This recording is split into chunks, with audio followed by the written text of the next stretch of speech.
ಎಸ್ಎನ್ಒ ಧರ್ಮಸ್ಥಳದತ್ತ GPR ಯಂತ್ರ ತರಲು ಒಂದಿಷ್ಟು ಎಸ್ಐಟಿ ಅಧಿಕಾರಿಗಳು ಸಿದ್ಧತೆಯನ್ನ ಮಾಡಿಕೊಂಡಿದ್ದಾರೆ. ಅನುಮತಿ ಮತ್ತು ಅಗ್ರಿಮೆಂಟ್ ಪ್ರಕ್ರಿಯೆಗಳು ಈಗಾಗಲೇ ಮುಕ್ತಾಯ ಆಗಿದೆ. ಡಿಐಜಿ ಅನುಚೇತ್ ನೇತೃತ್ವದಲ್ಲಿ ಇಂದು ಜಿಪಿಆರ್ ಡೆಮೋ ಕೂಡ ಒಂದಿಷ್ಟು ಆಗುತ್ತೆ. ಇಲ್ಲಿ ಮಧ್ಯಾಹ್ನ ಧರ್ಮಸ್ಥಳದತ್ತ ಜಿಪಿಆರ್ ಯಂತ್ರ ಬರುತ್ತೆ. ನಾಳೆ ಜಿಪಿಆರ್ ಬಳಸಿದ್ರೆ ಅಸ್ಥಿ ಪಂಜರ ಸಿಕ್ಕೇ ಸಿಗುತ್ತೆ ಅನ್ನುವಂಥ ನಂಬಿಕೆ. ಹೌದ್ರಿ, 10 ರಿಂದ 15 ಅಡಿವರೆಗೂ ಕೂಡ, ಯಾಕಂದ್ರೆ ಕಾರ್ಮಿಕರು ಅಕ್ಕಿಬೇಕಾದಂಥ ಸಂದರ್ಭದಲ್ಲಿ 5 ರಿಂದ 6 ಅಡಿ ಅಗಿತಾರೆ. ಅದಾದ ನಂತರ ಮಣ್ಣನ್ನು ಹೇಗೆ ತೆಗಿಬೇಕು, ಏನ್ ಕತೆ, ಇಟಾಚಿಯು ಕೂಡ ಹಚ್ತಾರೆ. ಆದ್ರೆ ಇದೀಗ ಇಲ್ಲಿ ಜಿಪಿಆರ್ ಬಂದಾಗ ಹೌದು, ಒಂದಿಷ್ಟು ನಿಷ್ಪಕ್ಷವಾದಂಥ ಒಂದಿಷ್ಟು ತನಿಖೆ ನಡೀತಾ ಇದೆ. ಈ ಕೇಸ್ನಲ್ಲೂ ಕೂಡ, ಈ ಹಳೆ ಕೇಸ್ನಲ್ಲೂ ಕೂಡ ಇದೇ ರೀತಿಯಾದಂಥ ನಿಷ್ಪಕ್ಷವಾದಂಥ ತನಿಖೆಯನ್ನ ನಡೆಸಿದ್ರೆ ಇಲ್ಲಿವರೆಗೆ ನ್ಯಾಯ ಸಿಕ್ಕೇ ಬಿಡ್ತಿತ್ತು.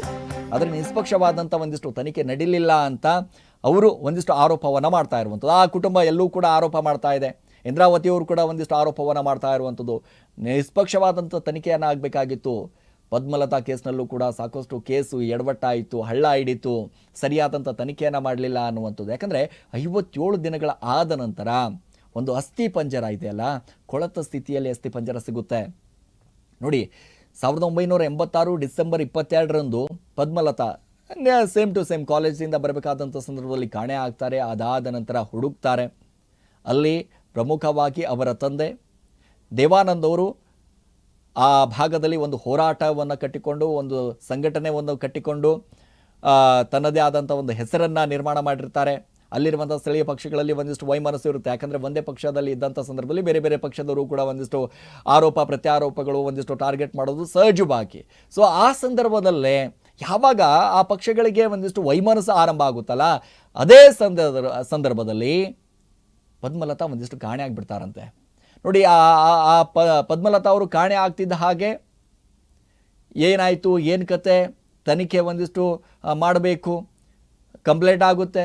ಅದೆಲ್ಲವೂ ಕೂಡ ಆದ ನಂತರ ಏನು ಮಾಡಬೇಕ್ರಿ, ಮುಂದೆ ತನಿಖೆ ಹೇಗೆ ಮಾಡಬೇಕು? ನೋಡಿ, ಆ ಸಂದರ್ಭದಲ್ಲಿ ಗೃಹ ಮಂತ್ರಿ ಆಗಿರುವಂಥ ರಾಚಯ್ಯ ಅವರು ಇದ್ರಲ್ಲ, ಅವರು ರಾಚಯ್ಯ ಅವರು ಕೂಡ CIDಗೆ ವಹಿಸ್ತಾರೆ. ಈ ಕೇಸನ್ನು CID ಕೊಟ್ಟರೆ ಒಂದಿಷ್ಟು ನ್ಯಾಯ ಸಿಗುತ್ತೆ ಅಂತ. ಆದರೆ ಅಲ್ಲೂ ಕೂಡ ಈ ಪ್ರಕರಣವನ್ನು ಕೈ ಚೆಲ್ಲಿ ಬಿಡ್ತಾರೆ.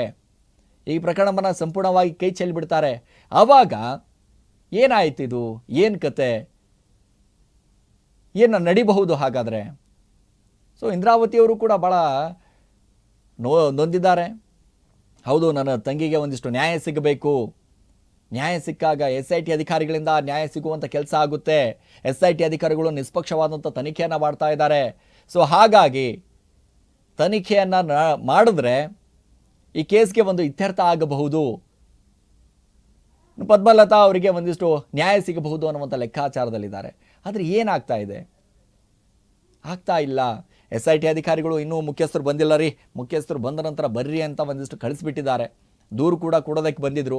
ದೂರು ಕೂಡ ಬಂದಂಥ ಸಂದರ್ಭದಲ್ಲಿ ಇಲ್ಲ, ಹಿರಿಯ ಅಧಿಕಾರಿಗಳಿಲ್ಲ, ಹಿರಿಯ ಅಧಿಕಾರಿಗಳು ಬಂದ ನಂತರ ಬನ್ನಿ ನೀವು ಅನ್ನುವಂಥ ರೀತಿಯಾಗಿ ಬಂದಿದ್ದಾರೆ. ಎಸ್ಎನ್ಒ ಧರ್ಮಸ್ಥಳದಲ್ಲಿ 100 ಶವ ಹುತ್ತಿಟ್ಟಿರುವ ಆರೋಪ ಪ್ರಕರಣಕ್ಕೆ ಸಂಬಂಧಪಟ್ಟಂತೆ SIT ಜೊತೆ ಅನಾಮಿಕ ಹೊರಡುವ ವೇಳೆಗೆ ಮಳೆ ಶುರುವಾಗ್ಬಿಟ್ಟಿದೆ. ಮಳೆರಾಯನ ಕಾಟ ಇಲ್ಲಿ. SIT ಕಚೇರಿಯಲ್ಲಿ ಅನಾಮಿಕ, SIT ಅಧಿಕಾರಿಗಳು. ಸೊ ಹಾಗಾಗಿ ಇನ್ನೇನು SIT ಕಚೇರಿಯಿಂದ ಹೊರಡಬೇಕು ಅನ್ನುವಂಥ ಸಂದರ್ಭದಲ್ಲಿ ಇಲ್ಲ, ಈಗ ಮಳೆರಾಯನ ಅಡ್ಡಿ. SIT ಜೊತೆ ಅನಾಮಿಕ ಹೊರಡುವ ವೇಳೆ ಸಂದರ್ಭದಲ್ಲೇ ಮಳೆರಾಯನ ಅಡ್ಡಿ. ಇನ್ನೇನು ಹೋಗಬೇಕು, ಬೇರೆ ಬೇರೆ ಸ್ಥಳಗಳನ್ನು ಗುರುತಿಸಬೇಕು, ಅಸ್ಥಿ ಪಂಜರವನ್ನು ತೆಗಿಬೇಕು ಅನ್ನೋಷ್ಟರಲ್ಲೇ ಇದೀಗ ಮಳೆ ಶುರುವಾಗ್ಬಿಟ್ಟಿದೆ ಅನ್ನುವಂಥದ್ದು. ಸೊ ಹಾಗಾಗಿ ಇವತ್ತಿನ ಬೆಳವಣಿಗೆ ನಿಜಕ್ಕೂ ಕೂಡ ಒಂದು ಹೆಮ್ಮೆಯ ವಿಚಾರ. ಏನಪ್ಪಾ ಅಂತಂದರೆ GPR ಒಂದಿಷ್ಟು ಧರ್ಮಸ್ಥಳಕ್ಕೆ ಬರ್ತಾ ಇದೆ. ಆ GPR ಬಂದಂಥ ಸಂದರ್ಭದಲ್ಲಿ 13ನೇ ಸ್ಪಾಟ್ನಲ್ಲಿ ಒಂದಿಷ್ಟು ಬೆಳವಣಿಗೆ ಆಗುತ್ತಲ್ಲ, 13ನೇ ಸ್ಪಾಟ್ ಒಂದಿಷ್ಟು ತನಿಖೆ ಆಗುತ್ತಲ್ಲ, ಅಸ್ಥಿ ಪಂಜರ ಸಿಗುತ್ತೋ ಅಥವಾ ಒಂದಿಷ್ಟು ಮೂಳೆಗಳು ಸಿಗ್ತಾವೋ, ಏನು ಸಿಗುತ್ತೋ ಬಿಡುತ್ತೋ ಗೊತ್ತಿಲ್ಲ. ಬಟ್ GPR ಬರುವಂಥದ್ದು ಸಾಕಷ್ಟು ಕುತೂಹಲ ಇದೆ. ಕುತೂಹಲದರ ಜೊತೆಗೆ 13ನೇ ಸ್ಪಾಟ್ನತ್ತ ಎಲ್ಲರ ಚಿತ್ತ ಇದೆ.